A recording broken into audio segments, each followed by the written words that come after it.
Night Times is made possible in part by a grant from the Pillsbury Company Foundation on behalf of Totino's.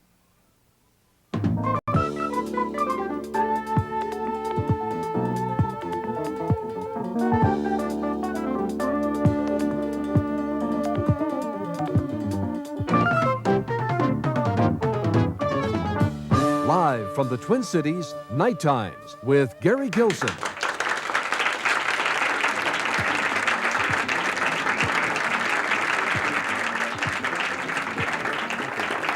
Thank you. Good evening. We have sex on our minds tonight. To be more precise, sex and the brain are on our minds. Our cover story explores the battle going on between researchers who believe that women and men behave differently because of genetic differences in their makeup, and those who believe that theory is pure bunk. And our special guest in the studio will be David Olson, a sort of Cupid computer whose premarital inventory sizes up prospects for lasting relationships. Then, to round out our Valentine's Day package, we'll hear a little hearsay at the Marriage License Bureau, and we'll intercept some video Valentines courtesy of our man in the street, Mal Sharp. Mal always delivers. So let's begin. There was a Valentine's Day massacre in a Chicago garage years back, but that historic bloodbath may pale by comparison with the confrontation over sex and the brain. The idea that men and women behave differently based on their genetic structure, that is at the heart of the dispute. Producer Marianne Wallner's report fills us in. This land is your land, this land is my land, from California to the New York Islands, from the Redwood Forest to the Gulf. In the last decade, we have come to believe that this really is the land of equal opportunity for men and women. But while we've made tremendous gains towards sexual equality, the last decade has also produced some new scientific information which could threaten that progress. Scientists working in many fields, from genetics to behavioral studies, now suggest that men and women behave differently because their brains are different. This may mean that even if males and females are given the same opportunities, their behavior and abilities might be pre-programmed from birth. I think that the evidence to date is very clear that there are anatomical and probably physiological differences in the brains of males and females. We certainly find it in other species of animal. And I don't have any problem in believing that these differences may account for differences in behavior. One theory says that we might have these differences because our brains evolved differently. Males needed good visual and spatial skills to hunt for food and defend territory. Females needed sensitivity and good communication skills to raise children. Since society changes faster than our genetic blueprints, our brains may still reflect abilities we needed thousands of years ago. It is well established that females do have better language skills than males, skills associated with the left side of the brain. Males are better at visual and spatial skills, like mathematics, located on the right side of the brain. According to some scientists, there may be fewer female architects, engineers, and artists because those professions require the kind of spatial thinking that is more natural to men than women. Dr. Val Woodward is a professor of genetics and cell biology. In my own personal view, this is anti-science. It's non-science or nonsense, and I think it should be highly criticized. Speaking directly to the social implications of racist or sexist research, the biggest danger is it determines mass consciousness. When the masses begin to believe that the earth is flat, then it becomes flat. If the masses believe that women can't think abstractly, then women will not be given the opportunity to think abstractly. I think the fear that this kind of scientific knowledge or information could be used in a sexist manner is a legitimate fear.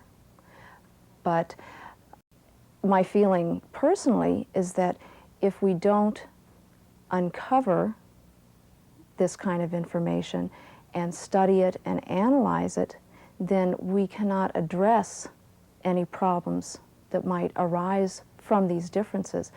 The differences seem to exist. finding the cause for the existence of these differences is a worthwhile project. In 1982, a study discovered a measurable physical difference between the brains of men and women. The corpus callosum, that area that connects the two sides of the brain, seems to be larger in women than in men. According to Dr. Nancy Siegel, a scientist studying behavioral differences, the result may be that women are better at using both sides of the brain together, while men are better at using them separately.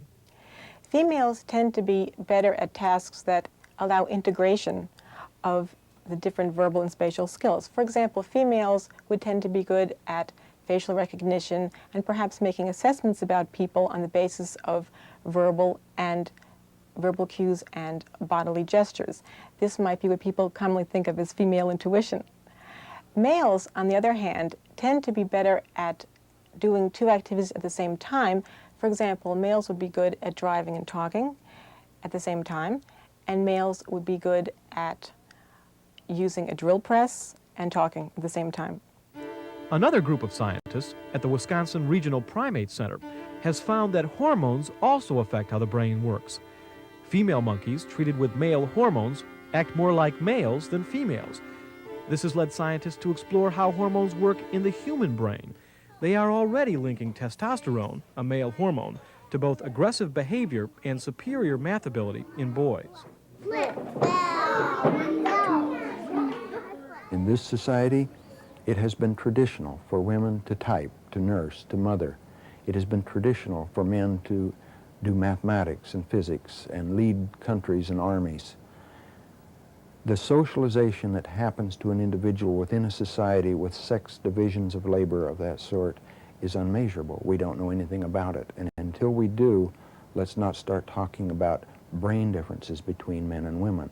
I think what we see is that these sorts of theories become popular in periods in which women are making real economic and social gains. Dr. Jacqueline Zita of the University of Minnesota teaches courses on sex differences. From a feminist perspective, it's very clear that this kind of theory is dangerous for all women.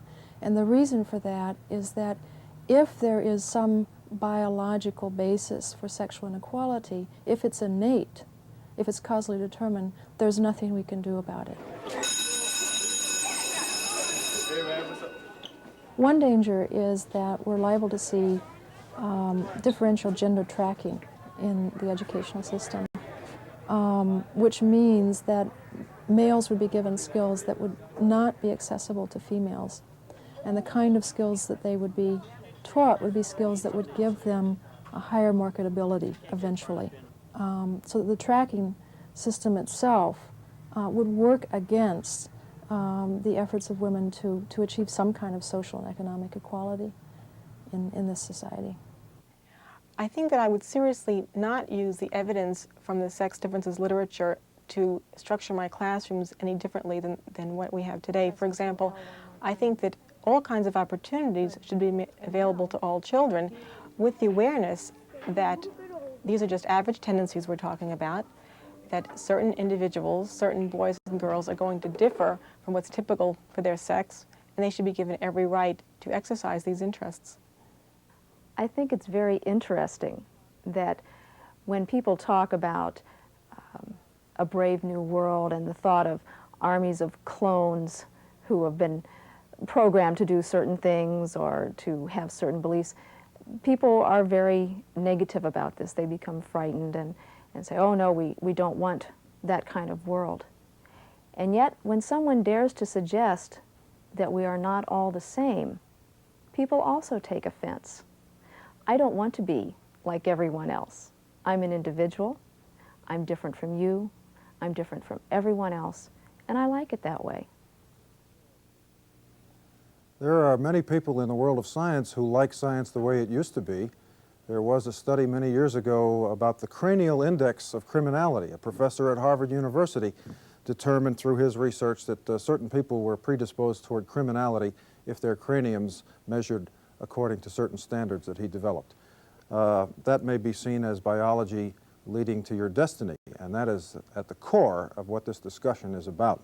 I'd like you to meet our guests tonight. First, Dr. Ruth Bleier, who is a specialist in the structure of the human brain and is at the University of Wisconsin Medical School. She is also at Wisconsin chairperson of the Women's Studies program. And next to her is Kimberly Wilcox, whom you just saw on the tape. She is a postdoctoral fellow in behavioral genetics, a biologist by profession, and she is at the University of Minnesota in the psychology department. Welcome, both of you doctors.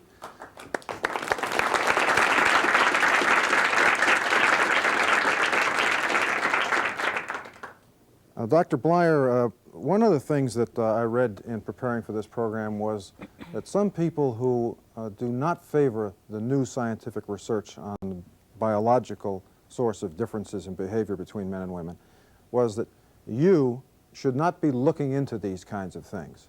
Do you think that those researchers should be looking into these kinds of things?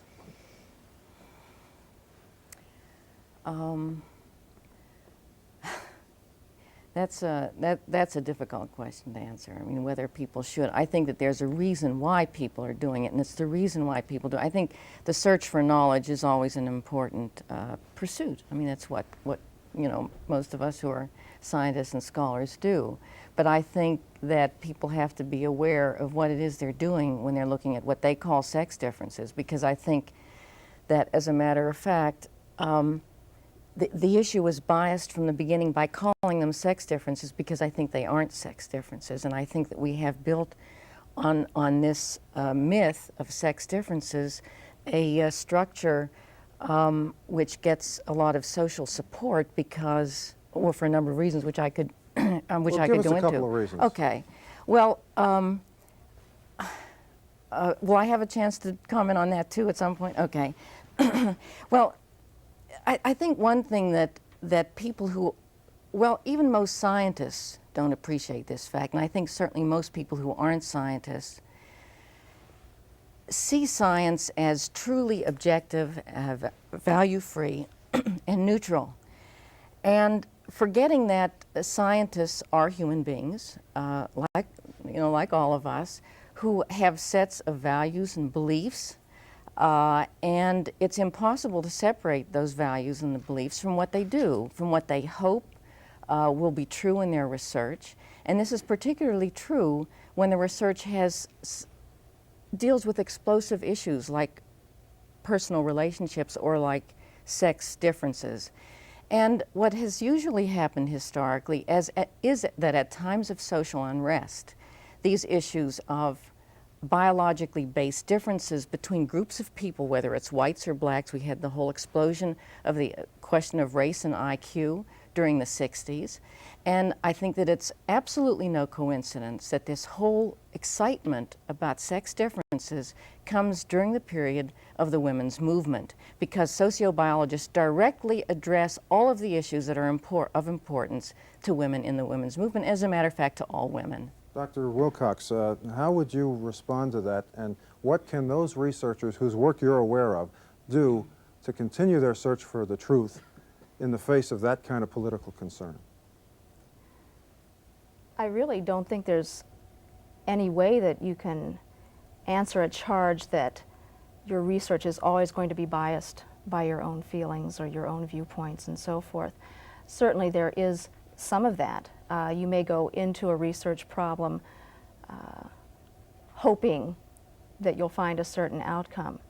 If you're a good scientist and you don't find that outcome, you still continue. You still publish your results. You still put your results up for public comment. And I think that we're not going to make any problems disappear by ignoring them. If I have a question about something, I want to know the answer. And I still think that the scientific method, which we would hope that most researchers will follow, will lead to, as unbiased as possible, a type of experiment. Let's get a brief comment on the tape and the type of science that was reported on in that from Dr. Bleier. Right. You see, I think one of the difficulties, especially when we deal with science, since most people aren't scientists. And even when we are scientists, is the real difficulty, since scientists are specialized, of interpreting other people's work. So that unless you're in the field itself, I see scientists accepting what, say, neuroanatomists say about differences in the brain. And so I'll start, with some of those things. When we talk about differences have been found, all right, what are the differences that have been found?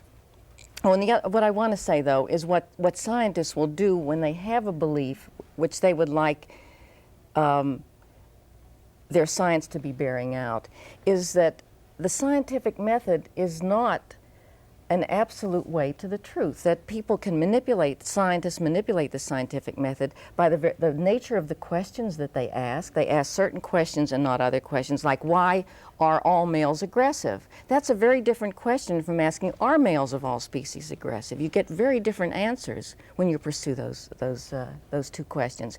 In the kind of language that they use, in the models that they use, in the data that they look at, and when they look at certain kinds of baboons and don't look at all of the other primates that don't support their theories of hierarchical male dominant structures. But when we get to the question of the brain, yes, there are some differences that have been reported in rodents in one part of the hypothalamus that has to do with reproduction.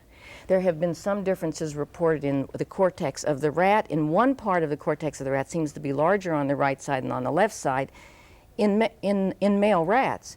So, but the researchers who report that say this superior spatial orientation, they jump from that to that. There's been no evidence at all that having a larger right cortex than the left has anything to do with spatial orientation in rats. Female rats do not jump off cliffs. They have not been shown to have an inferior spatial orientation, but that finding is then automatically put onto humans.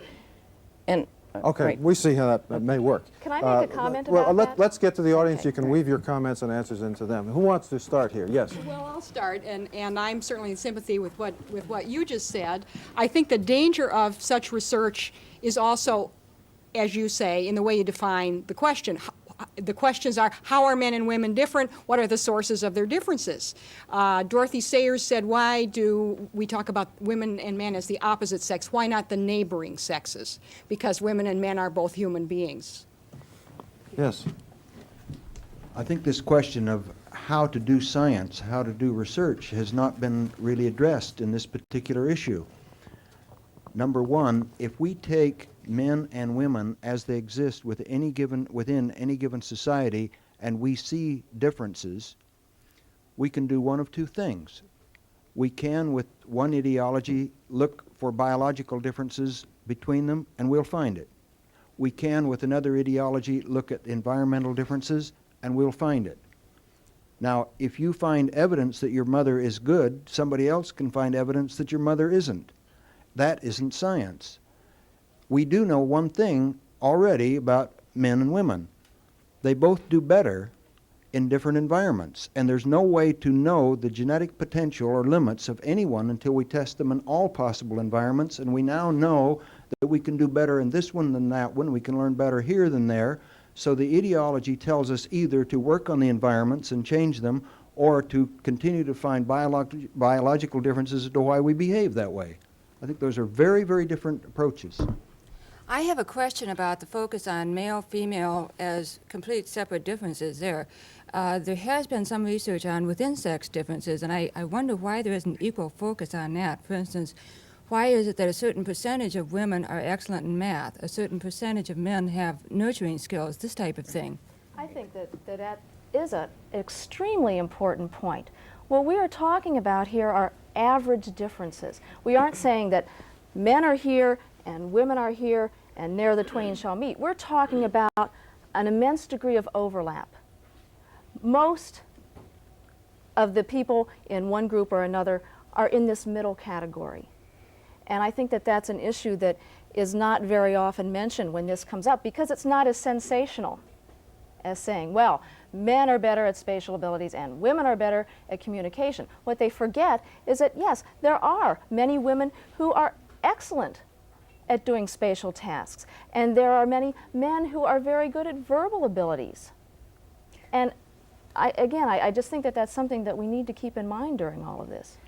Otherwise, we'd have to ask you to how you overcame the crippling handicaps you were born with. That's Yes. true. My question to Dr. Wilcox is, what data is there, if any, that really establishes this connection that's alleged between certain anatomical differences in the brain and certain behavioral differences?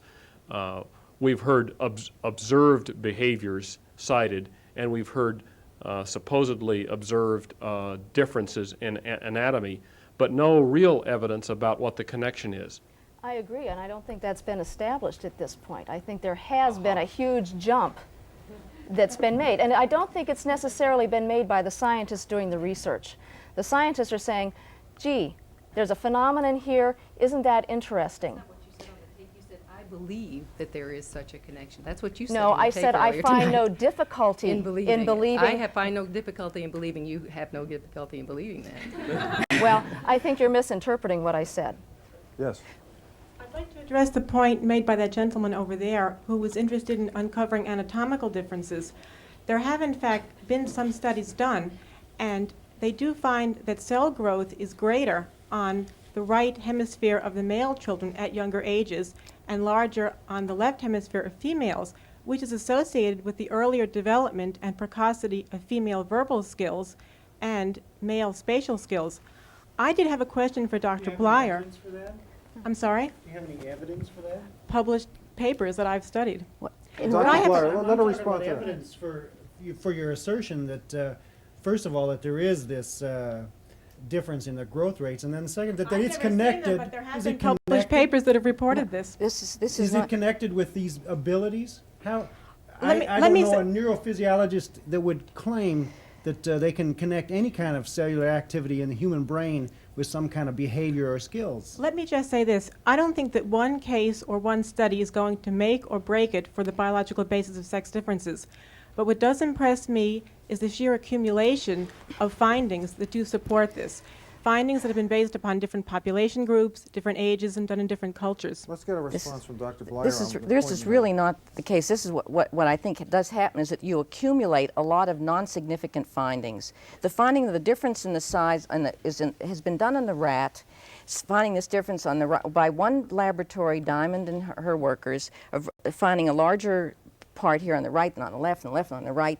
They state specifically that in the female it wasn't a significant difference, that you had it larger on the left and on the right. They then gave some testosterone and reversed those findings, and that suddenly becomes significant. You have a non-significant finding, you reverse it, and then you have somehow two significant findings, which then Geschwind, who does work in the human brain, then quotes that as being evidence. He also quoted another, and this was an interesting thing because he's the one who's talking about left-sided business and the male superiority. Excuse me, Dr. Blyer, let me interrupt just a moment before you go to that example. Why would anybody do that? Do what? To go through that exercise and say they had two significant findings. Oh, well, that is a question of why they would. Yeah, why would anybody I think do that it all fits into what people are trying to make a neat and tidy package, that the world is the way it is because it has to be that way, because it's evolved that way, because we're biologically that way, so that they can explain war, they can explain racism, all kinds of national chauvinism, and the whole business of gender inequalities in this society. But I want to make one really important point, because this man is at Harvard. And when he writes an article, it's taken as really being, this is science, and he quotes one paper and talks about one side being different, right on the left, that had nothing to do with sex differences, this part that has to do with visuospatial stuff, larger on the right and the left. I went to look at the paper that he quoted, and indeed they did find that, but they looked at 714 human fetuses from the age of 10 weeks up until birth to 44 weeks. And they state very specifically, and Geschwind says that this must be because testosterone is inhibiting the left side and allowing the right side, and this is why males have all this kind of stuff. They found no sex differences, none in 714 brains. If testosterone is doing that, then why doesn't it show up in all of these fetuses? Yes, sir. But what happens is putting together a lot of, because people mostly don't go and look up these articles, so that pieces are put together like this as though you have a compact story and a coherent story. You don't. Okay. Being a male, I'll ask a question that's consistent with the theory, though the answer may not be. what is in fact the size of these differences in the human studies, which are carried out with psychological tests, relative to the average difference within the sexes. Is it really something of practical import? And secondarily, if it is of practical import, are there sex differences in recovery from brain lesions on one side or the other? The answer to that one is no, according to the current literature. To be sure, the answers may not all be in, and it's worth exploring those issues, but the literature is not terribly encouraging, and from a practical standpoint, these differences don't really appear to make that much difference. And certainly... Okay, let him answer that question. Well, the thing, if I could say, the one thing that Kim had made this point, and it was one that was made here, which is why I said at the beginning that I think it's a false issue. That when we talk about these sex differences, and the ones that we're concerned with here, verbal abilities, so-called a female thing, and the visuospatial, when we graph all of this, you know, that you take this and you see where people fall in the graph, you can superimpose. If you look at all the males, there will be people down at the low end, a few people on the high end, and most of the people are here. So you could draw a graph, it's like that. You draw one for women or girls, it's going to be the same. They can be superimposed. You might have, in certain populations, a tiny statistical difference. If you put all the scores together and take the mean, then you might find a tiny difference between the male and the female population. This, to me, is not a sex difference, because it means that at the very top here you have a few girls and women that are better than all the other men and boys, just as you have a few men that are better than most of the others. This is not a sex difference. A tiny, almost a trivial difference between whole populations can be explained much more by the tremendous difference in the socialization of girls and boys, since boys, from the time they're born, are taught and encouraged to do all the things that would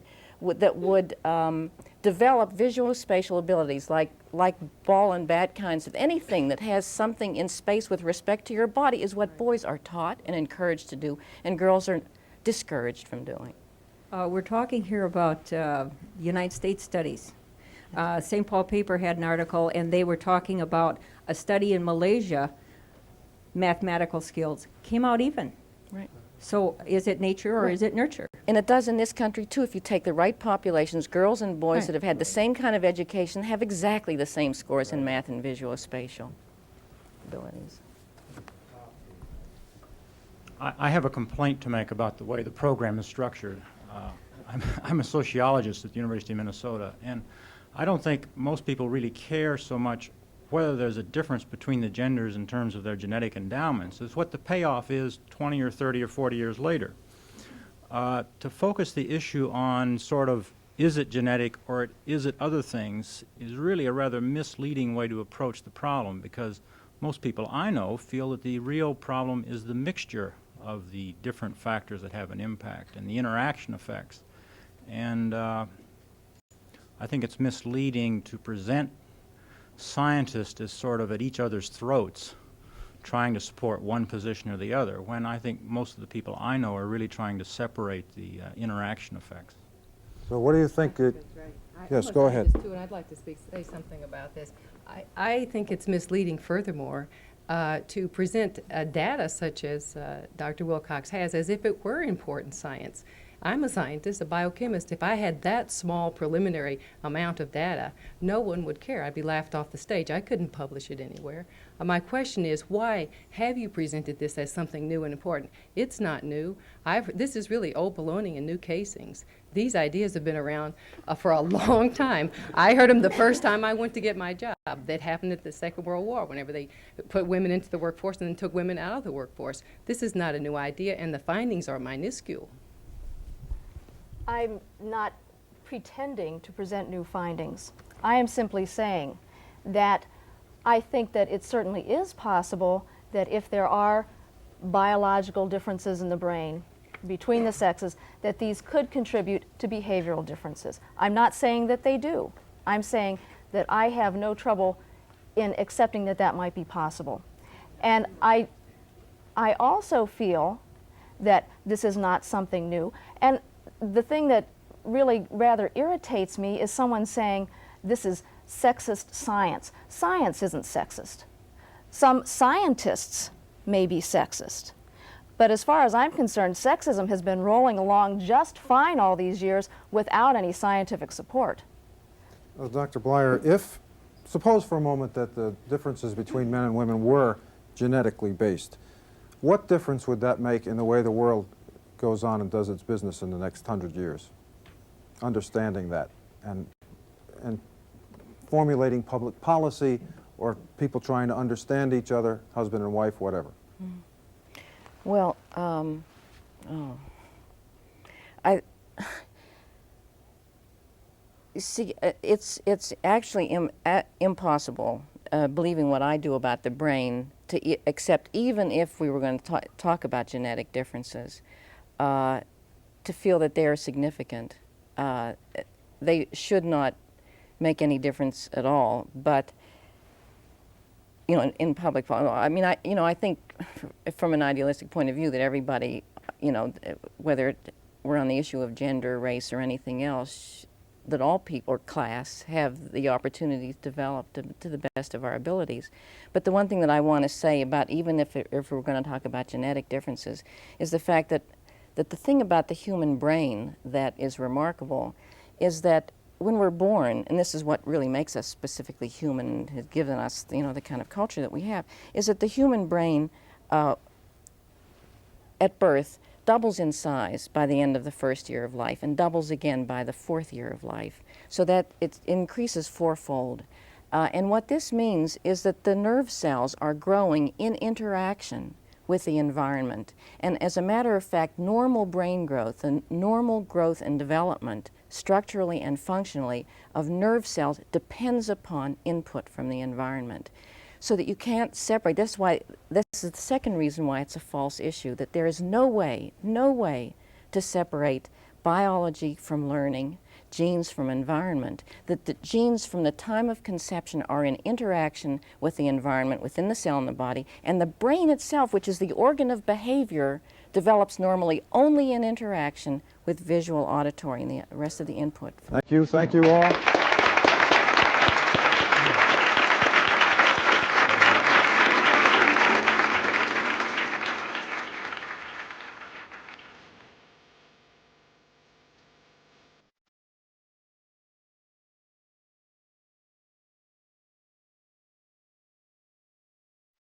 Time now for a little hearsay. What I hear them say is what we believe in. Now, I'm not talking about free enterprise, the American flag, apple pie, or motherhood. I'm talking about what we really believe in, and that is very simply getting married. So I staked out the License Bureau at the Government Center in Minneapolis this week, where there was evidence aplenty. You're my funny Valentine. She makes me feel special. And I like the way he treats me. He treats me like a lady, which is something most guys I've gone out with don't do. Right away, it was like love at first sight,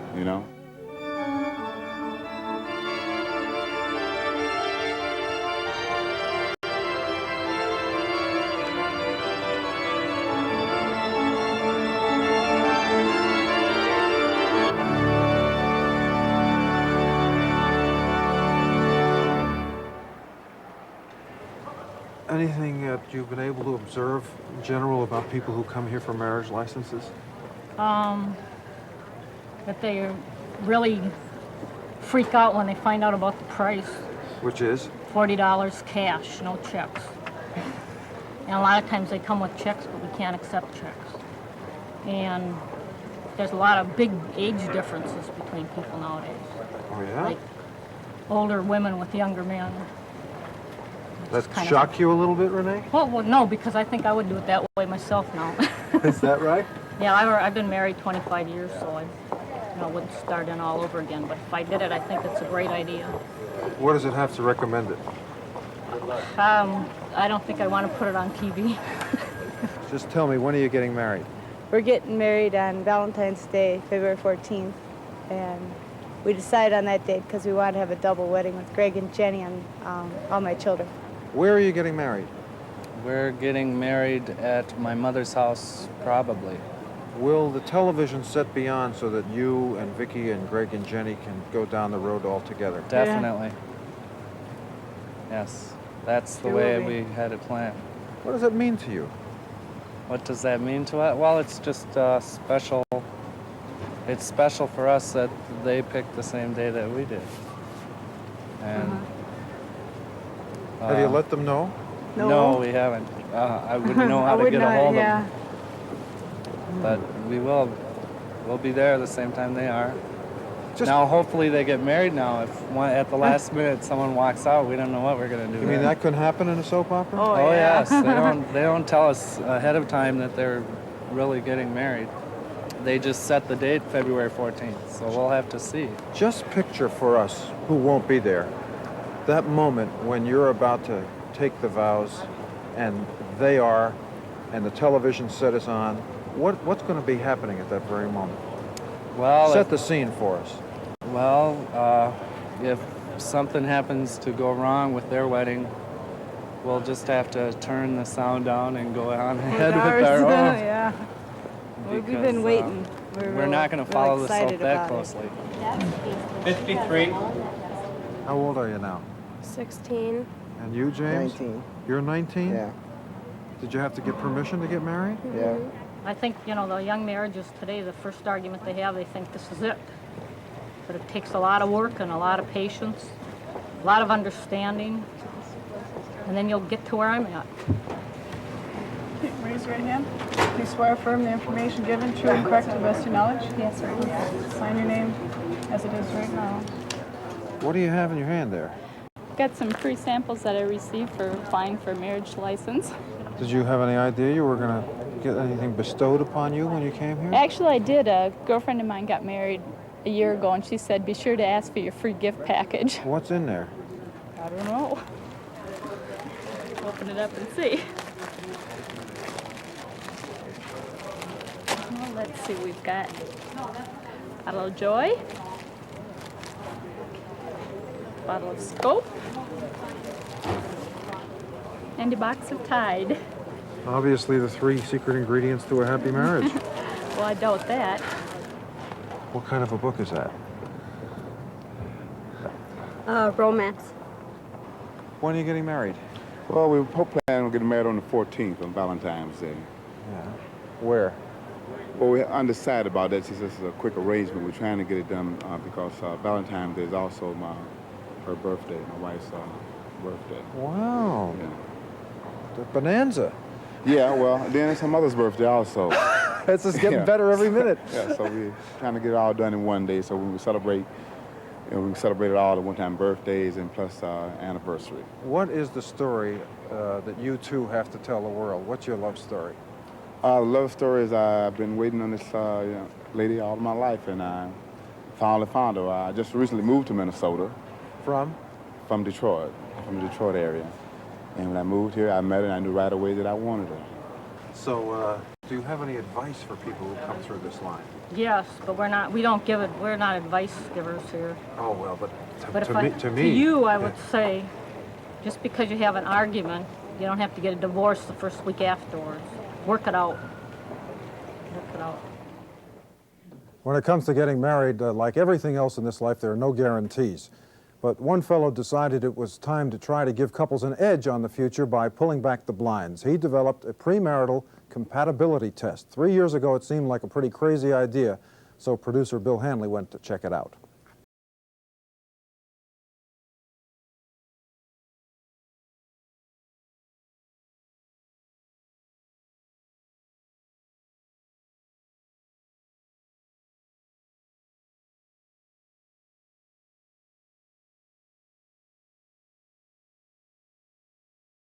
The greeting card view of romance and courtship that goes hand in hand with this pre-Valentine's Day season. It'd be nice if things could be so simple and serene, but they aren't. And now, tucked away in this rather nondescript corner of the West Bank, comes an answer for all of you who'd rather not leave such important matters to fate, or worse yet, your own judgment. Yes, folks, welcome to premarital counseling by computer. If you make a mistake or you want to change your response, be sure to do that carefully, erase carefully, and put it into another response. Oh, sure, they don't call it a test. They call it an inventory or a profile or something like that. But what would you call it? Yes, there are question booklets, and there are answer sheets, and there are those famous number 2 soft lead pencils you remember from your sweaty palm days in high school. And our young couple, Margaret and Joe, certainly look like they're taking a test. But not so say the experts who developed it. Dr. David Olson is the guiding force behind what he calls Prepare Incorporated. I think many couples initially think it's a test. You know, you're going to test, I can pass or fail it. You're going to tell us that our relationship isn't good and therefore we can't get married. That's exactly what it's not designed to do.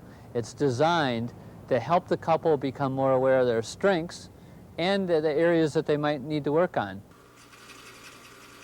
The Prepare test, or evaluation, or whatever, consists of 125 simple declarative sentences to which each partner can either strongly agree, disagree, etc. You remember the routine.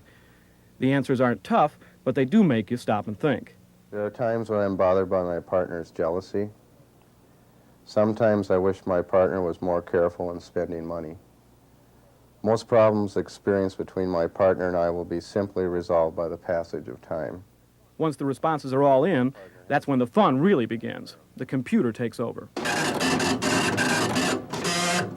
In a matter of seconds, this machine has broken your relationship down into 11 separate categories, everything from your religious compatibility to your sexual relationship, suggesting areas of both strength and weakness.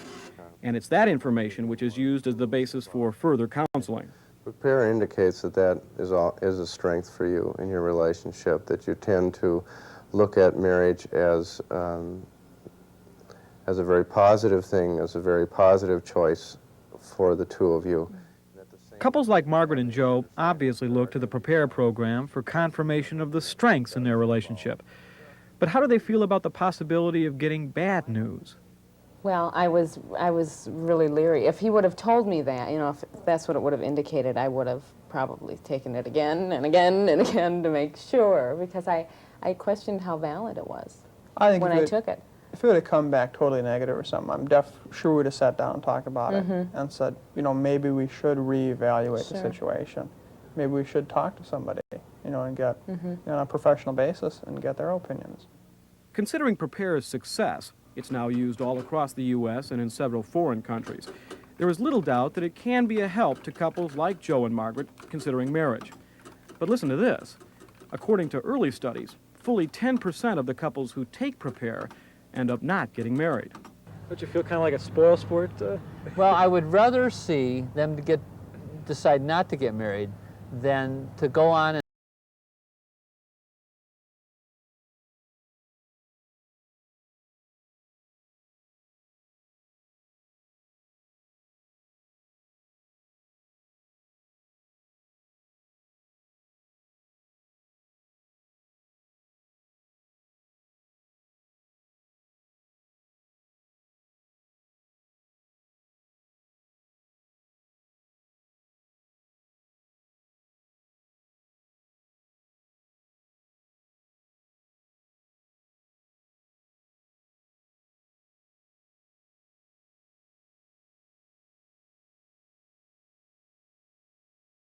Ability test. There's another one that goes on right here at Channel 2. Back there in the trailer where the Channel 2 auction people work, a group of women have some software in their computer where they can crank in their birth date with somebody who might be a love object. They happen to focus on Paul Newman, very realistic.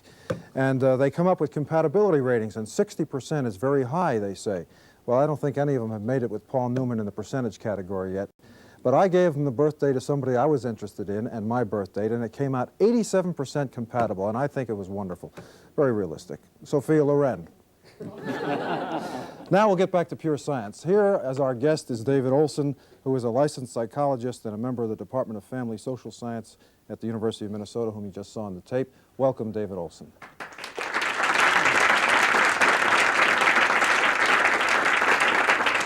David, did you see the movie Diner? No. Well, there was a guy in there whose girlfriend wanted him to marry her, and he gave her a test. She had to pass a quiz about the National Football League. That's dirty pool, isn't it? Well, I think it is, but marriages are made in crazy ways. I mean, people that get together, many times we wonder why they choose each other. but they find in each other something that they like, that turns them on, that makes them fall in love, and that's what, in a sense, brings them together. What have you found about the inventories that have been completed by couples over the last few years? What's the rate of predictability? Well, you know, it's kind of interesting. Initially, we got into this because we were concerned about the fact that couples don't spend much time talking to each other about their relationship. They spend a lot of time getting ready for the wedding. And so we developed this inventory for that reason. The study we just recently completed took time to do because we had to wait for couples to get divorced. And that didn't take long, a few years. And what we did is we found couples who took Prepare 6 months before marriage and then went and found couples that had taken the instrument in the program and eventually got divorced. And some also had separated and some were unhappily married, and we put those into one group. We called them the unhappily married group.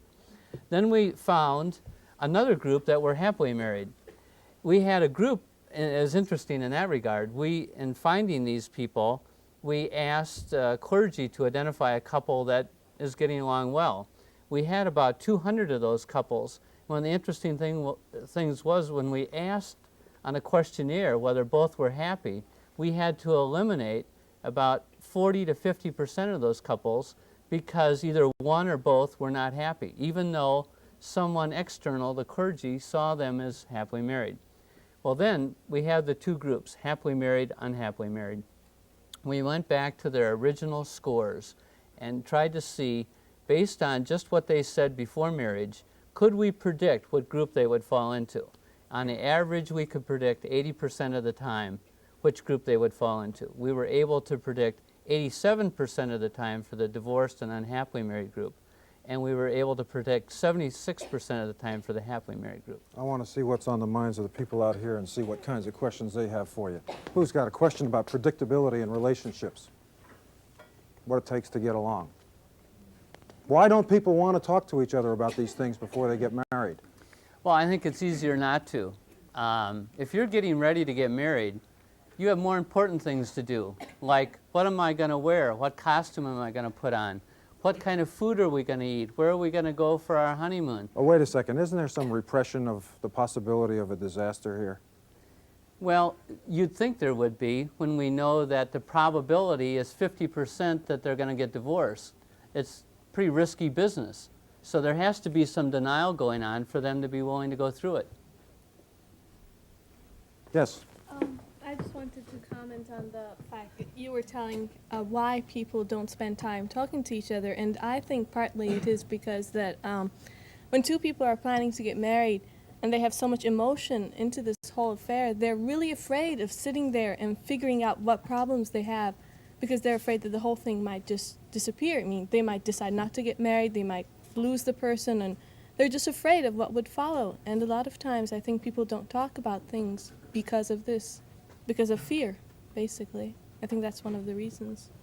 They're also feeling so good that they don't think there are going to be any problems. And Right. what I thought was interesting was an article in the Tribune a couple of years ago that said that a lot of people break up after they've been married a couple of years because all of a sudden the romance goes out of the marriage and they don't realize that that's going to happen, and they're going to have to live day-to-day lives. They're going to have to go to work, come home, make supper, take care of children, and they don't realize that something else has to go on besides that romantic feeling that they've got when they first start, and they have no idea what it's going to be like, and they look at mom and dad and say, we're not going to be that way, but they don't realize that that's what's going to happen.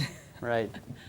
How can you really predict what someone's going to be like several years from now? People are ever changing, and that's going to really affect their relationship with each other. That's right. They are ever changing, and that was surprising to me that we could predict at such a high level of accuracy. But one of the things it says is that people know before they get married a lot more than we give them credit for.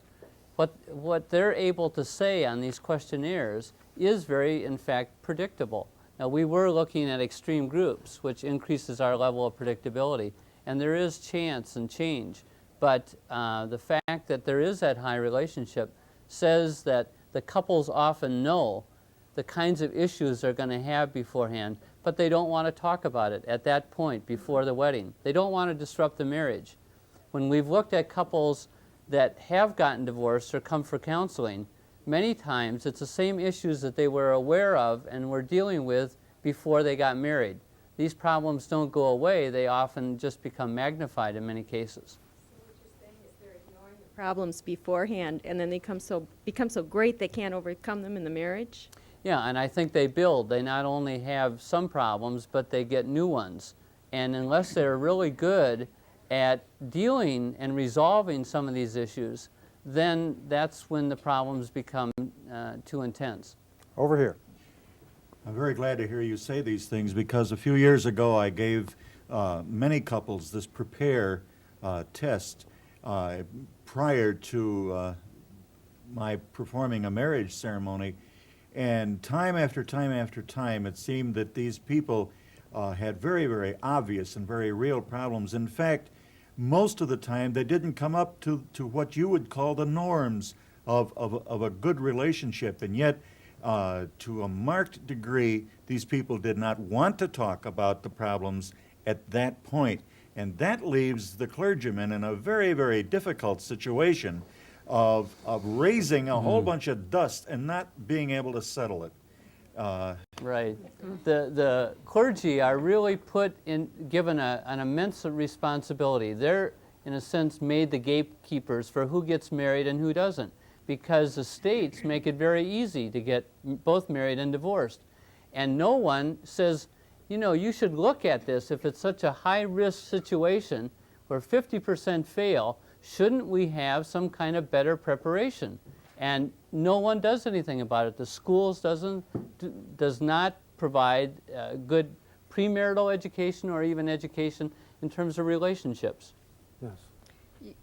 It seemed to me, though, that what you were talking about is that these people were afraid in the beginning of the issues that they thought they had.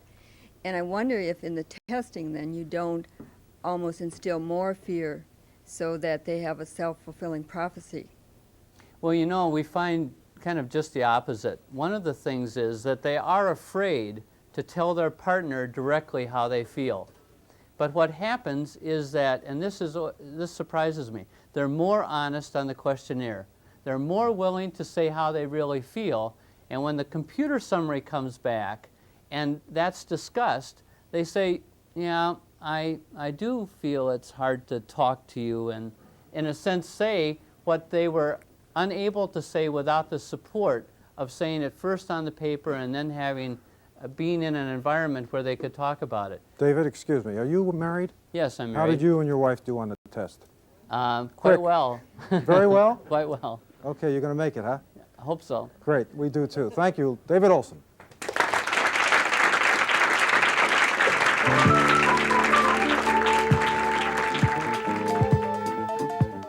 We're really glad you're watching Night Times, and we'd love it if you'd become part of this show. If you want to join our audience and take part, call the Night Times staff at 646-4611. Are you ready for this? When we go on the air with Holiday Fare, we do not expect you to carp. Our doggerel's rare, but cannot compare with the stuff that's dug up by Mal Sharp. Well, this is our annual edition of Video Valentines, a chance for people here on the street to send a touching message of endearment to a loved one. You're going to send a Valentine to who? Steve. Steve, okay, here we go. Roses are red, violets are blue. Steve, you're great, and I love the way you do my laundry. Roses are red, violets are blue. Look right at him there in the lens. Say, Mark. Mark, I'd like to meet in the IDS with you. Roses are red, violets are blue. Jackie. What is she doing with a guy like you? That's a good one, now. That's good. Roses are red, violets are blue. And I'm hot after you. You talking to the cameraman? No. Roses are red, violets are blue. You complete it. It's cold in Minneapolis, so I'm going back to California, but happy Valentine's to you. Here we go, the Video Valentines. Roses are red, violets are blue. I sure feel silly sending this Valentine to you. How about that? Roses are red, violets are blue. Look right at him. Greg? I can't say what I'm thinking. Okay, well, he got the message. I think he did. Roses are red, violets are blue. Go ahead. I'm hip to your lips. Roses are red, violets are blue. I want you. Why are you looking at me? Yeah. Roses are red, violets are blue. You think you look like Arnold Palmer, but I don't think you do. Now you're getting married, right? Yeah, this is it. This is it. Yeah, this is the big. Where did you meet? Well, we met at a Super Bowl party. You're kidding. No, 2 years ago. 2 years ago at a Super Bowl party. What's his name? Dave Randall. Dave. Okay, let's do a little Valentine poem to Dave about the Super Bowl, okay? Here we go. Roses are red, violets are blue, the Super Bowl. The Vikings didn't win, but Neither did you. neither did he. Roses are red, violets are blue. Men? Men are wonderful. I'd like a few. Roses are red, violets are blue. Look right at him. I love you, Harry. Here's a kiss for you. Roses are red, violets are blue. I love you. Well, that's sweet. Do you really love him? Oh, sure. How can you love a guy after, how many years is it? 27. How can you love a guy after 27 years? About that. Huh? That's enough now. Roses are red, violets are blue. Happy Valentine's Day to Channel 2. Roses are red, violets are blue. Gary Gilson, we love you.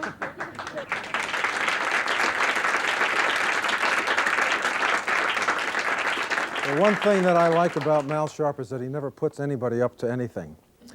That's our show for tonight. Next week, we're going to talk to some people in the Twin Cities who are hungry and who are staying hungry and find out what, if anything, the government ought to do to help them, in addition to those wonderful volunteers who are doing their best to help the hungry of the Twin Cities. And we'll also have Dr. Jay Cohn, the heart specialist from the University of Minnesota here. He was outstanding when he appeared here last year during the live broadcast on open heart surgery. Good night.